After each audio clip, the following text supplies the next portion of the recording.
ನಿನ್ನೆ ರಾಜಣ್ಣ ಅವರು ಸ್ಟೇಟ್ಮೆಂಟ್ ಮಾಡಿದ್ದಾರೆ, ನನ್ನ ವಿರುದ್ಧ 3 ಜನ ಡೆಲ್ಲಿಯಲ್ಲಿ ಷಡ್ಯಂತ್ರ ಮಾಡಿದ್ದಾರೆ ಅಂತಂದೇಳಿ. ಯಾರು ಸರ್ ಅವರು 3 ಜನ? ನೋಡಿ, ವಿಕ್ಟಮ್ ಅವರು ಈಗ ಅವ್ರು ಹೇಳ್ಬೇಕು. ನಾವು ಹೇಳುವಂಥದ್ದು ಮೊನ್ನೆ ಹೇಳಿದ್ದೀನಿ, ನಾವು ಹೇಳುವಂಥದ್ದು ಏನೂ ಇಲ್ಲ. ನಾವು ಅವ್ರಿಗೆ ಸಿಪ್ಪತ್ತಾಗಿ ಇದ್ದೀವಿ ಅಷ್ಟೇ.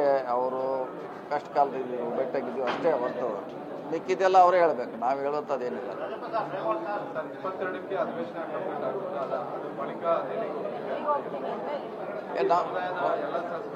ಇಲ್ಲ ಇಲ್ಲ, ಅವರಷ್ಟೇ ಹೋಗ್ತಾರೆ. ನಾವ್ಯಾರು ಹೋಗಲ್ಲ, ಅವ್ರೊಬ್ಬರೇ ಹೋಗ್ತಾರೆ. ಒಬ್ಬರೇ ಹೋಗಿ ಬ್ರೀಫ್ ಮಾಡ್ತಾರೆ. ಅಲ್ಲ, ಸಮುದಾಯದವರೆಲ್ಲ ಬೆಂಬಲ ಕೊಟ್ಟು ಎಲ್ಲ ಹೋಗ್ತೀವಿ ಅಂತ ಹೇಳಿದ್ರು ಅವತ್ತು. ಅದು ಬೇರೆ, ಅದು ನಾವು ಇದನ್ನು ಕೇಳಲಿಕ್ಕೆ ಅದು ಖಾತೆ ಮಂತ್ರಿಗಳನ್ನು ತುಂಬಲಿ ಅವರು ಸಪ್ರೇಟಾಗಿ ಭೇಟಿಯಾಗ್ತಾರೆ. ಸಮುದಾಯದಿಂದ ಖಾಲಿ ಆಗಿರುವ 2 ಸ್ಥಾನಗಳು ಸಮುದಾಯಕ್ಕೆ ಕೊಡಬೇಕು, ಆ ನಿಟ್ಟಿನಲ್ಲಿ ದೆಹಲಿಗೆ ಹೋಗಿ ಮಾತಾಡ್ತೀವಿ ಅಂತ ಹೇಳಿ ನೋಡೋಣ. ನಮ್ಮ ಜನರಲ್ ಸೆಕ್ರೆಟರಿ ಜೊತೆ ಮಾತಾಡ್ತೀವಿ, ಫೋನಲ್ಲಿ ಮಾತಾಡ್ತೀವಿ. ಅವ್ರೇನು ರಿಯಾಕ್ಷನ್ ಕೊಡ್ತಾರೆ ನೋಡೋಣ. ಫಸ್ಟ್ ಫೋನಲ್ಲಿ ಮಾತಾಡ್ತೀವಿ, ಯಾಕಂದ್ರೆ ಅವ್ರದ್ದು ಅಧಿವೇಶನ ನಡೀತಾ ಇದೆ, ನಮ್ದು ನಡೀತಾ ಇದೆ.